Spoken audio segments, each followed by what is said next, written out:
Pastor Eduardo Almeida, vem comigo na palavra. Palavra que cura, que salva, que perdoa, que ensina e que nos coloca de pé. Vamos fazer uma oração para iniciarmos esta live. Para a glória de Deus. Amém? Vamos orar. Maravilhoso Deus, eterno Pai, Senhor, eu te agradeço por essa oportunidade, por este momento. Abençoa esta live, meu Pai.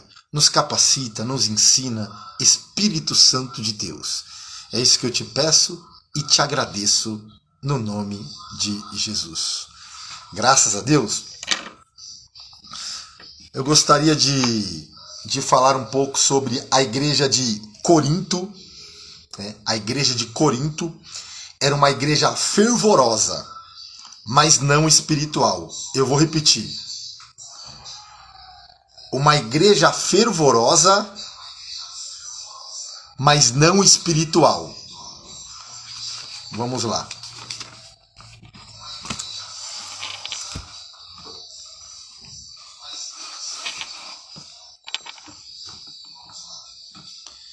Primeira Coríntios capítulo 3, do 1 ao 9. E eu, irmãos, não vos pude falar como a espirituais, mas como a carnais, como a meninos em Cristo. Com leite vos criei, e não com manjar, porque ainda não podeis, nem tampouco ainda agora podeis, porque ainda sois carnais, pois havendo entre vós inveja, contenda e dissensões, não sois porventura carnais? E não andais segundo os homens? Porque dizendo, havia partidos na igreja, olha só, eu sou de Paulo, e outro, eu sou de Apolo, porventura não sois carnais?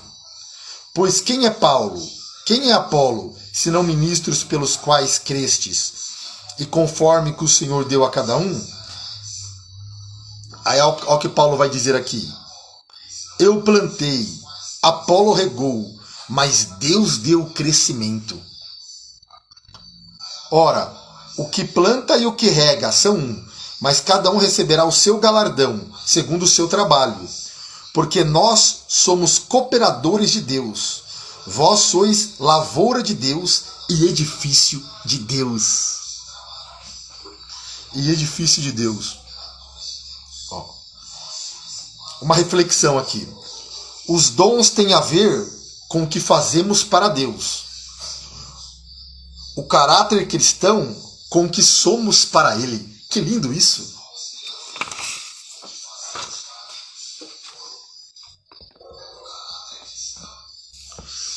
Então é interessante, vale a pena marcar. Vamos lá. Os dons têm a ver com o que fazemos para Deus. O caráter cristão com o que somos para Deus.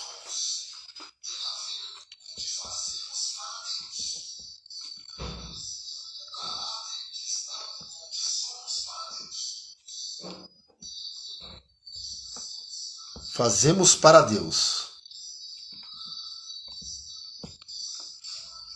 Então o caráter é o que somos para Deus. Por isso que o tema desta live é Corinto era uma igreja fervorosa, era uma igreja pentecostal, mas não espiritual. Porque havia alguns crentes carnais, porque havia inveja, dissensões, partido, grupinhos, havia panelinha na igreja. Por isso que Paulo, no capítulo 3, versículo 1, ele vai dizer: E eu, irmãos, não vos pude falar como a espirituais, mas como a carnais, como a meninos em Cristo. Uma igreja espiritualmente sadia é aquela em que o viver e o agir de seus membros são equilibrados pelo Espírito e pela palavra de Deus. Então a adoração tem que ser equilibrada. E a igreja de Corinto, em alguns membros ali na vida de alguns, estava faltando este equilíbrio. Eles eram pentecostais, avivados, mas faltava o quê? faltava o equilíbrio no dia a dia, no viver, porque é o que nós lemos, os dons têm a ver com o trabalho, tem a ver com o que nós fazemos para Deus. E o caráter cristão, o que somos para Deus. Então, a igreja de Corinto era uma igreja fervorosa, era uma igreja pentecostal, mas não espiritual. Alguns eram carnais na igreja. Olha só. Então, todo crente, inclusive obreiros, professores, alunos, que quiserem entender a dinâmica da vida de uma igreja, deve ler na íntegra a primeira epístola de Paulo aos Coríntios. A diversidade de situações e fatos da igreja coríntia é o suficiente para uma ampla visão dos problemas e virtudes de uma congregação genuinamente cristã. Olha só, não exige igreja perfeita. Não, eu vou repetir. Não exige igreja local perfeita. Não existe. Entretanto, Corinto se destaca por um fator agravante. Qual que era o fator agravante na igreja? No comportamento daqueles irmãos. Então havia um agravante. Qual que era o agravante? O comportamento de alguns irmãos que eram carnais. O excesso em muitas áreas, como se vê em 1 Coríntios, capítulo 4, do 14 ao 16. Vamos ler esses agravantes na vida de alguns crentes que eram carnais?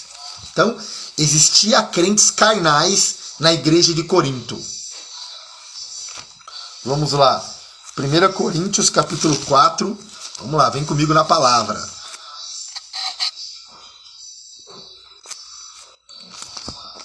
Vamos alimentar o nosso espírito. 1 Coríntios 4. Vamos ver o comportamento de alguns irmãos.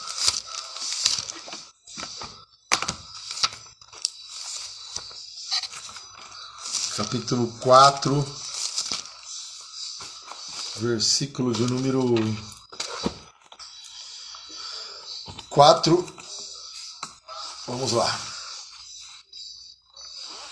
Do 14 ao 16, ó.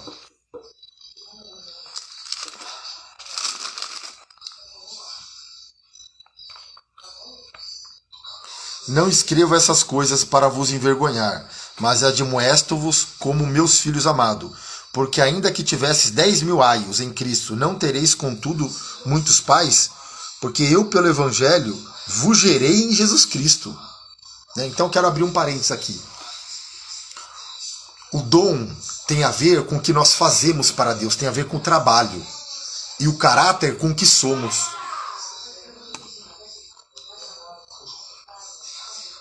E o caráter com que somos. O caráter com que somos. Então, olha que interessante. O caráter tem a ver com Cristo ser gerado dentro de nós. Então nós precisamos deixar Cristo ser gerado dentro de nós. Caráter. O dom é dado. O caráter ele é gerado. Amém? Por isso que existem muitos crentes carnais na igreja. Porque não dão liberdade para o Espírito Santo gerar Cristo dentro deles. Admoesto-vos, portanto, a que sejais meus imitadores. Vamos lá. O 5:6 também. Não é boa a vossa jactância. Não sabeis que um pouco de fermento faz levedar toda a massa? Executando a pessoalidade da carta. Saudações. Saudações, olha que interessante. E lembrança, os ensinos doutrinários dessa epístola são permanentes e, portanto, aplicai-vos à igreja atual. Então, primeiro ponto aqui. Era uma igreja fervorosa. era uma igreja pentecostal, mas não era uma igreja. Quando eu falo igreja, havia uma boa parte ali. É claro que tinha um remanescente, uma boa parte dos membros que eram carnais. Olha só. E também tem todo um contexto da época. Nós estamos falando da igreja de Coríntios. Olha lá. Primeiro ponto aqui nós falamos sobre dom, sobre fruto. O dom ele é dado, o dom serve para... o dom tem a ver com o que nós fazemos para Deus. O caráter, o que somos para Deus. O caráter ele é gerado. Ele é gerado. Vamos lá. Ao ser informado dos muitos e graves problemas, então Paulo foi informado que havia problemas na igreja de Corinto. E nós falamos aqui que não existe igreja perfeita. Olha só. Paulo escreveu-lhe uma carta, não para envergonhá-los, mas para admoestá-los como filhos amados. Por isso que a Bíblia diz, está escrito, que Deus ele repreende aquele que ama, assim como o pai repreende o filho a quem ele ama. Então não é para envergonhar, não, mas é para ensinar, é para corrigir. Então Paulo escreve esta carta com o propósito de ensiná-los, não de envergonhá-los. Esse é o propósito do pai com o filho, quando corrige o filho. Então, o propósito do apóstolo Paulo era tríplice. Primeiro, exortá-los a mudar a sua conduta. Então, nessa igreja pentecostal, havia alguns crentes que eram carnais, porque a sua conduta não estava de acordo com a palavra e com os princípios do reino de Deus. Qual que eram a conduta de alguns? Primeiro, desunião. Então havia alguns membros da igreja, alguns crentes, havia panelinhas, desunião. E a Bíblia fala, que bom e com suave que os irmãos vivam em união. Então, nós temos que viver em união, porque nós somos unidos pelos laços do Calvário.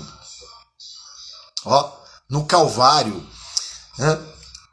judeus, gregos, quando aceitam a Jesus, nós fazemos parte do membro do corpo de Cristo. Se tornamos uma nova criatura. Então, nós somos uma nova criatura. E quando nós se tornamos uma nova criatura, nós temos que ter uma conduta que condiz com essa nova criatura. Então, havia desunião, olha só. Desunião, imoralidade havia na igreja, processos judiciais,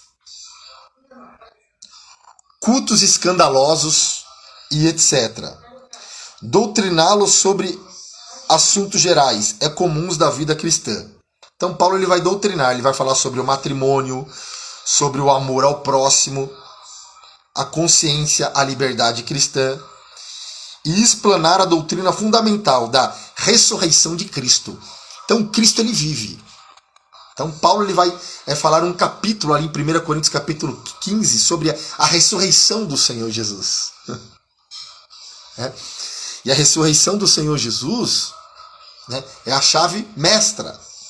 Porque a ressurreição do Senhor Jesus trouxe a vitória sobre a morte, a vitória sobre o pecado, a vitória sobre o inferno e nos garantiu a vida eterna.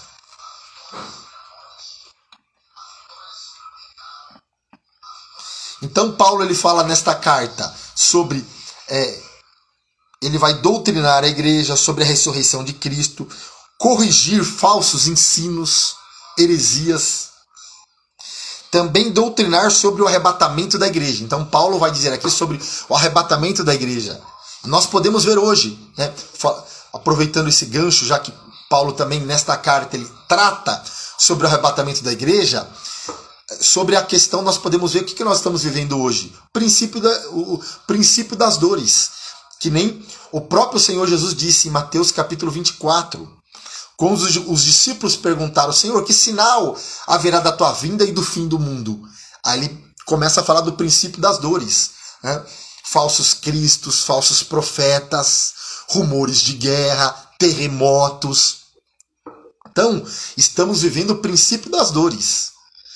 Então, Maranata, ora vem, Senhor Jesus. Eu vou repetir, Maranata, ora vem, Senhor Jesus. Então ele vai falar sobre o arrebatamento da igreja por Cristo, começando com a ressurreição em glória dos santos, dos mortos salvos, e a transformação dos vivos e sua transladação para o céu. Transladação para o céu. Então, mais um ponto aqui. Ser cristão em meio a um povo ímpio. Ser cristão em meio a um povo ímpio. Ser cristão em meio a uma geração corrompida. Nós podemos ver Noé. Noé fez a diferença na sua geração. Somos sal da terra e luz do mundo.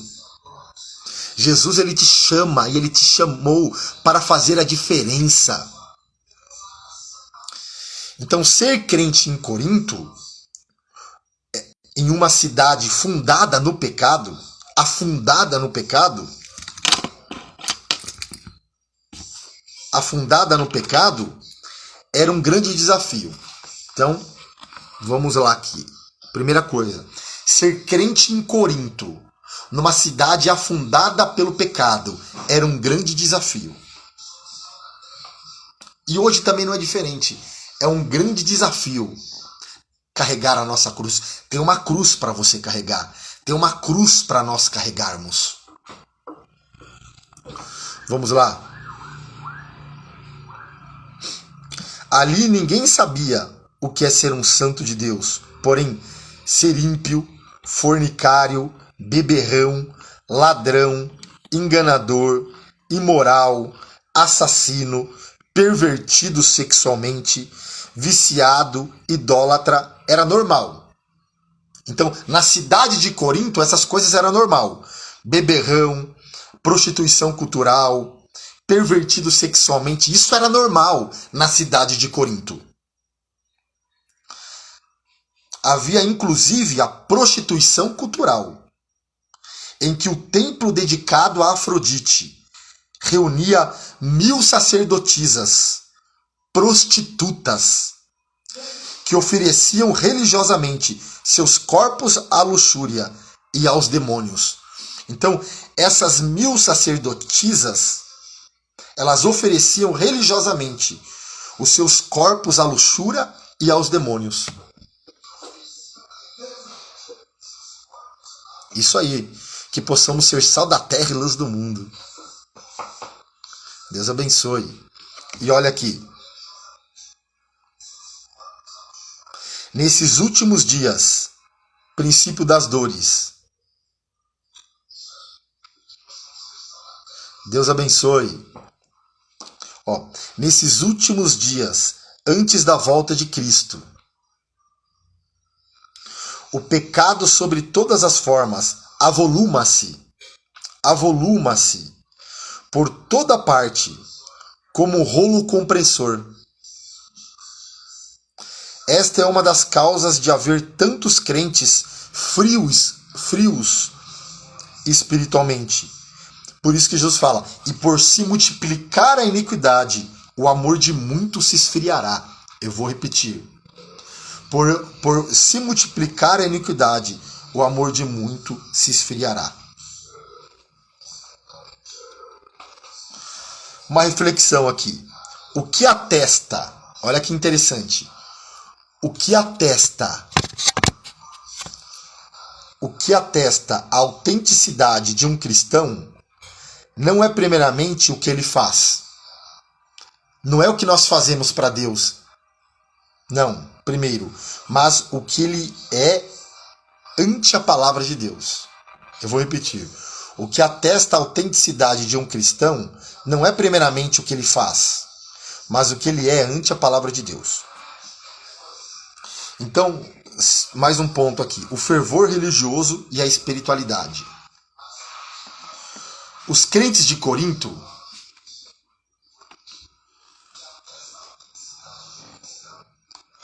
tinham dons espirituais. Vamos ver no capítulo 1, versículo 7. Era uma igreja que tinha dons espirituais. Mas era uma igreja carnal. Ó. De maneira que nenhum dom vos falta, esperando a manifestação de nosso Senhor Jesus Cristo. Então não faltava nenhum dom. Dom da palavra da sabedoria, da ciência, de sinais, maravilhas, profecia. Era uma igreja rica espiritualmente, havia dons espirituais. Nenhum dom faltava àquela igreja. Porém, olha só, mas muitos eram imaturos, insubmissos, ignorantes da doutrina reveladora dos dons, além de carnais. Olha só, em uma igreja é possível haver crentes fervorosos que gostam de movimento e agitação, sem contudo haver espiritualmente real, advinda do Espírito Santo. Não, eu vou ler melhor isso aqui, ó. Em uma igreja é possível haver crentes fervorosos que gostam de movimento e agitação, sem contudo haver espiritualmente real advinda do Espírito Santo. Às vezes o que parece fervor espiritual é mais emocionalismo. Então a gente tem que tomar cuidado no culto, em alguns cultos por aí.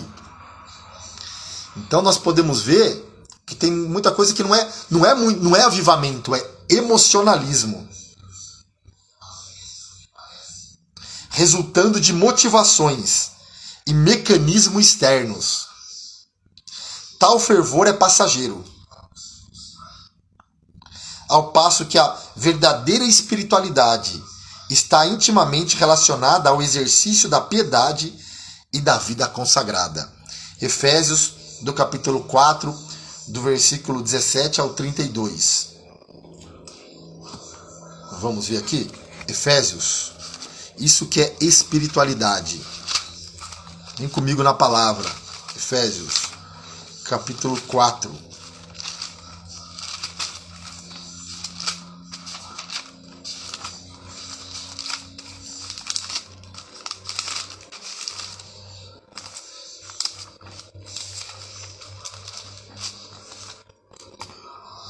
Olha só.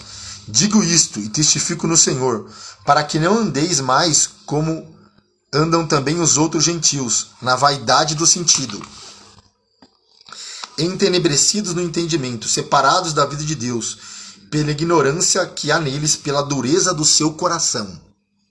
Tem pessoa que tem um coração duro.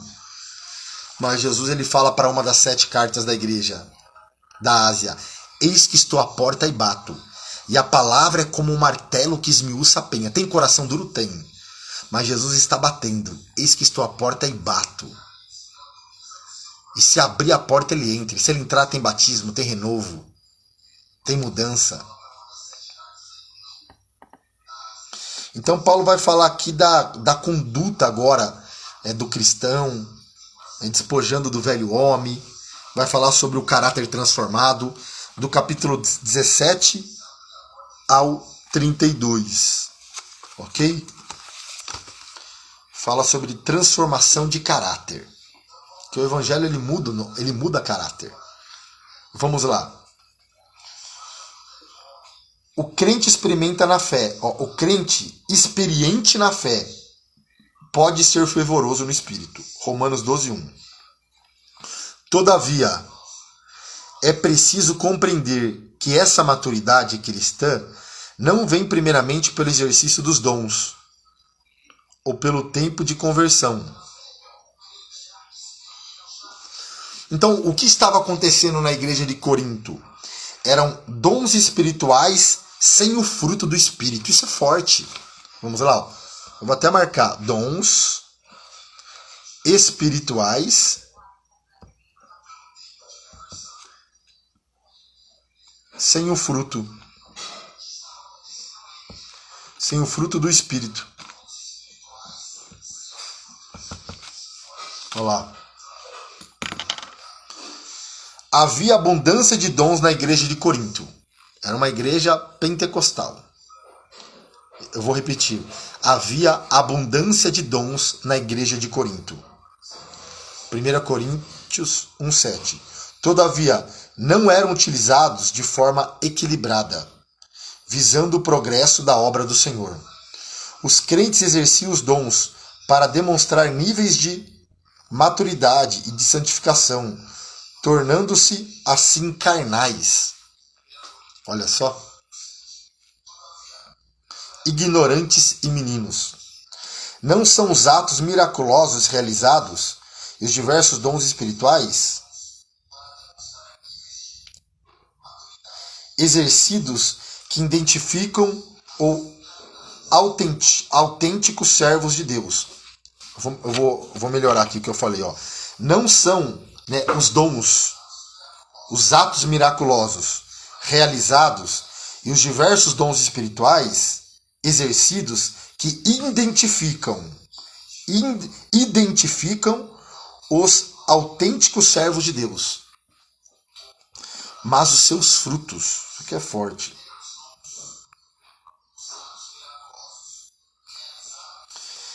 É o fruto que revela a natureza da árvore. Não é o dom. Eu vou repetir. É o fruto que revela a natureza da árvore. O que atesta a autenticidade de um cristão não é primeiramente o que ele faz, mas o que ele é ante a palavra de Deus. Os dons têm a ver com o que fazemos para Deus. Eu vou repetir. Os dons têm a ver com o que fazemos para Deus. O caráter cristão com o que somos para Ele.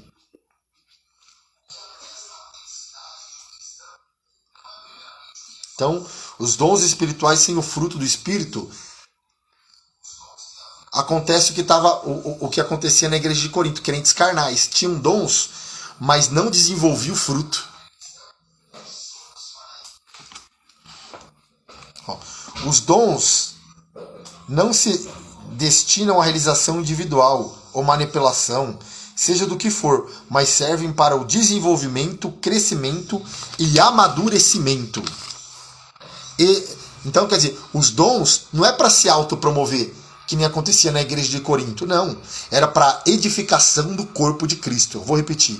Os dons não é para autopromoção, não, mas é para edificação do corpo de Cristo. Os principais elementos, vamos lá, os principais elementos de um culto espiritual encontra-se em 1 Coríntios 14, 26. Vamos lá.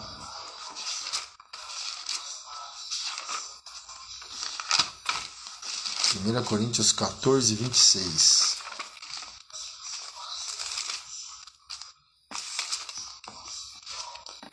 Então o culto ele é participativo, olha aqui, 14, 26. Então, não precisamos de artifício no culto, não precisamos de movimento, não precisamos de oba-oba, não precisamos de balela, não precisamos de luzinha, nada contra, pintar a igreja, pintar a parede da igreja, não. Não precisamos, amado, porque, que farei, pois, irmãos? Quando vos ajuntais, cada um de vós tem salmo, tem doutrina, tem revelação, tem língua, tem interpretação. Faça-se tudo para a edificação. Olha só. Então, não precisamos de artifício, não. Porque temos esses elementos. Esses são os elementos de um culto espiritual. Doutrina, tem palavra. Amém? Então, aqui no 1 Coríntios 14, 26, os principais elementos de um culto espiritual. Encontra-se 1 Coríntios 14, 26. Vamos lá. Discipular é fazer de cada novo crente um autêntico e fiel seguidor de Jesus Cristo. Mateus 28, 19. Vamos voltar aqui. 28, 19. Mateus 28, 19.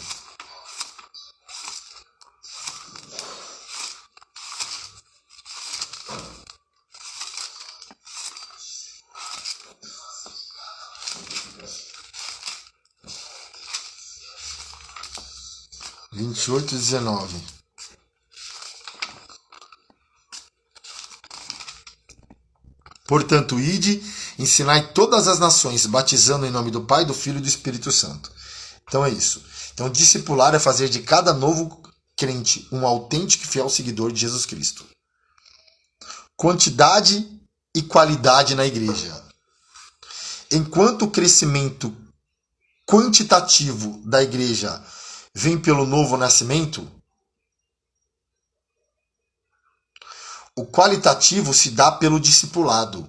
O qualitativo se dá pela doutrina. O qualitativo se dá pela palavra. Então, o quantitativo se dá pelo nascimento.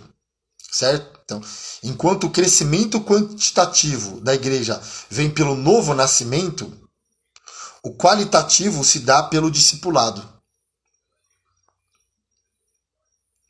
Paulo, por causa da perseguição, não pôde passar tanto tempo em Corinto. Ele passou, parece que só 1 ano e 6 meses. Não pôde passar tanto tempo em Corinto. Vamos lá, Atos 18, 11. Atos 18, 11. Não teve como ele passar muito tempo em Corinto. Atos 18, 11.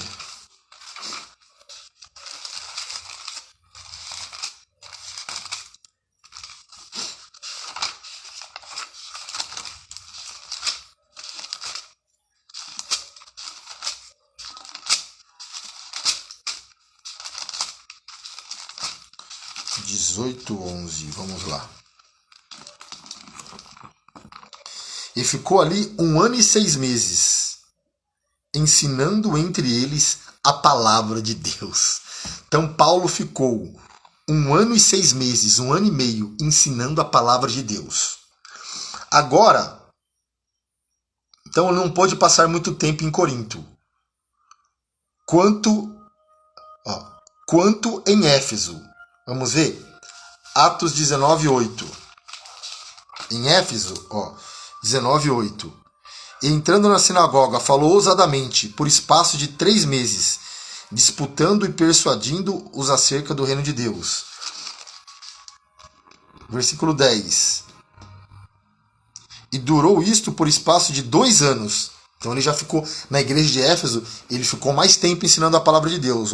2 anos, de tal maneira que todos os que habitavam na Ásia ouviram a palavra do Senhor Jesus, tanto judeus como gregos. E agora o 20 e 31. 20 e 31. 20 e 31.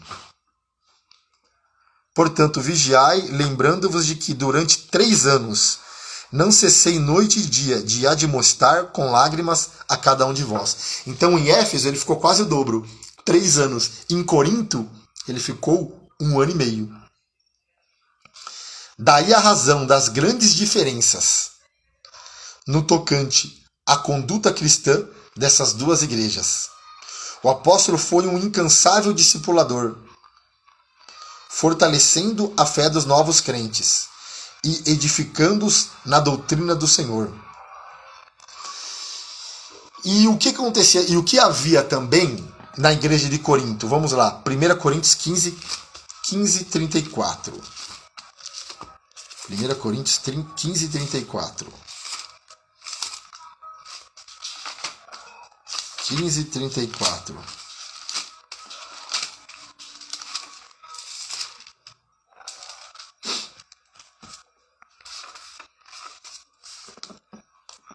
Vigiai justamente e não pequeis, porque alguns ainda não têm conhecimento de Deus. Digo-os para vergonha vossa.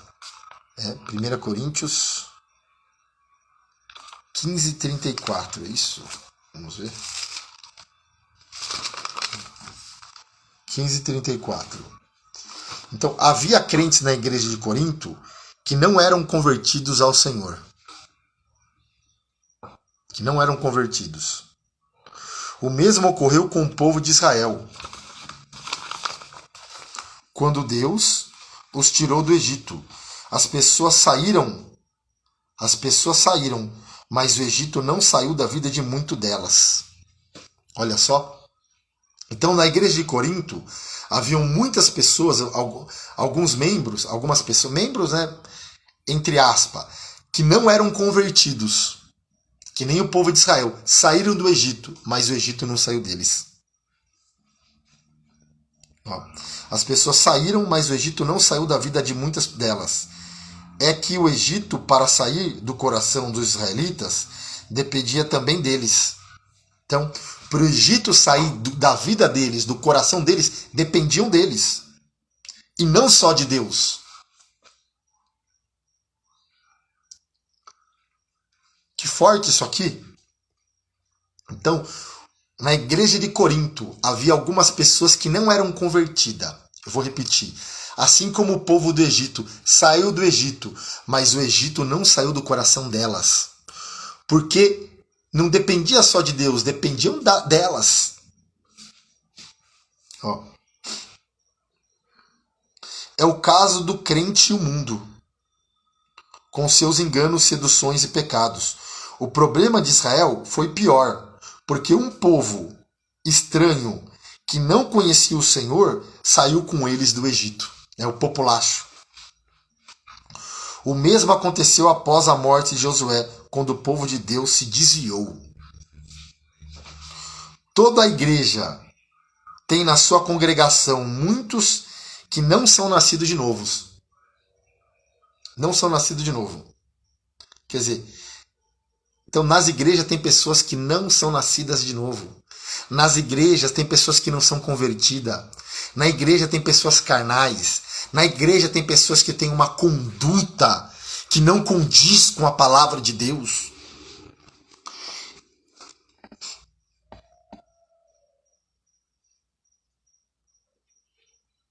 Então tem muitas pessoas que não são salvas. Então, e na igreja de Corinto havia uma ostentação, ó. Isso está muito claro no capítulo 4, versículo 8, 15 e 16. Na epístola, em estudo, eles poderiam ter até 10.000 professores na igreja em Cristo, mas não tinham pais espirituais. Precisamos sim dos mestres, instrutores e guias. Mas a partir de pais espirituais que pelo Espírito Santo gerem filhos na fé para Deus. Tinha um mestre. Então, nós precisamos o quê? De pais que gerem filhos para Deus. Ó. É 1 Coríntios, né? Vamos ver aqui. Capítulo 4, versículo 15. 4:15.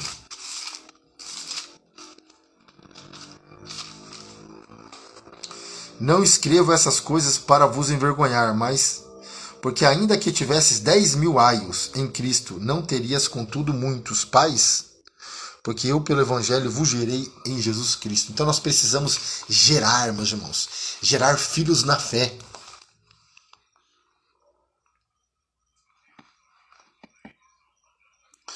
Dez vezes na primeira epístola ao Coríntios aparece a pergunta: não sabeis?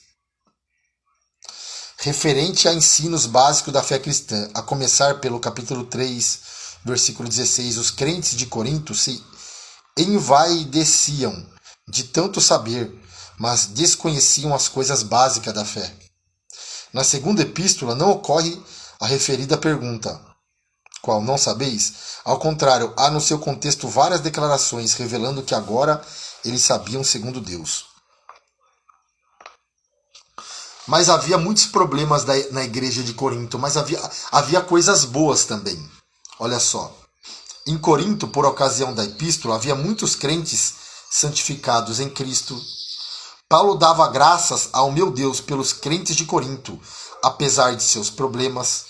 Paulo chama os crentes de coríntios de irmãos, apesar de muitos deles, na segunda epístola, falarem mal da pessoa de Paulo e do seu ministério. Então, havia muitas pessoas na igreja ali que falavam mal de Paulo e do seu ministério. Os crentes de Corinto, de um modo geral, com suas fraquezas, defeitos, falhas e pecados, pertenciam a Cristo, porque foram salvos por ele.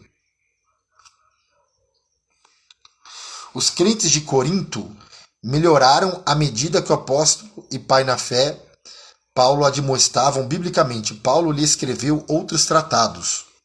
Conclusão. Fervor religioso sem maturidade espiritual pode gerar divisões. Eu vou repetir. Fervor espiritual sem maturidade espiritual pode gerar divisões, tais como ocorria entre os profetas da igreja de Corinto. Inversamente, o Senhor Jesus disse que os cristãos devem ser conhecidos pelo amor demonstrado entre si. Essa é a principal característica e marca de uma igreja espiritualmente madura e sadia. O segredo deste maravilhoso amor sempre derramado em nós é a livre e desimpedida ação do Espírito Santo em nosso ser. Amém? Que Deus te abençoe. Então, nós aprendemos hoje sobre dons, sobre fruto, que dons têm a ver com o que fazemos para Deus, o caráter cristão com que somos para Ele. Nós aprendemos sobre o equilíbrio, tem que ter equilíbrio na adoração. Nós também falamos que não são os dons, né, os atos miraculosos realizados, né, exercidos, que identificam os autênticos servos de Deus, mas os seus frutos. É o fruto que revela a natureza da árvore. Então fique com essa palavra. É o fruto que revela a natureza da árvore. Vamos orar. Para que o Senhor, a cada dia nós possamos desenvolver o fruto, ser maduro espiritualmente. Nós podemos ver muitas pessoas têm dons, profetizam, falam em língua, mas não têm maturidade espiritual. São carnais. Promovem divisões. E os dons não são para autopromoção, não. Os dons são para a edificação do corpo de Cristo. Os dons têm que ser exercidos com amor, para edificação, não para autopromoção, não para mostrar que um é melhor, um prega mais, canta mais, não. Mas para a edificação do corpo de Cristo. Então é isso. Os dons têm a ver com o que fazemos para Deus, o caráter cristão com o que somos para Ele. Maravilhoso Deus, eterno Pai, Senhor, eu te agradeço, obrigado por esta live, por este momento, meu Pai, em nome do Senhor Jesus, nos ensina, meu Pai, em nome do Senhor Jesus, a ter uma vida fervorosa, meu Pai, mas com maturidade, porque na igreja de Corinto, meu Pai, era uma igreja fervorosa, mas não espiritual, que nós possamos, meu Pai, ter esse equilíbrio, meu Pai, o equilíbrio na fé, meu Pai, e ser maduros, que nós possamos ser pentecostais, fervorosos no espírito, mas maduros, meu Pai, e possamos a cada dia deixar Cristo ser gerado dentro de nós pelo Espírito Santo que foi derramado em nosso coração. Que Deus te abençoe e te guarde. Até a próxima, se Deus assim permitir. Porque Maranata, ora vem, Senhor Jesus.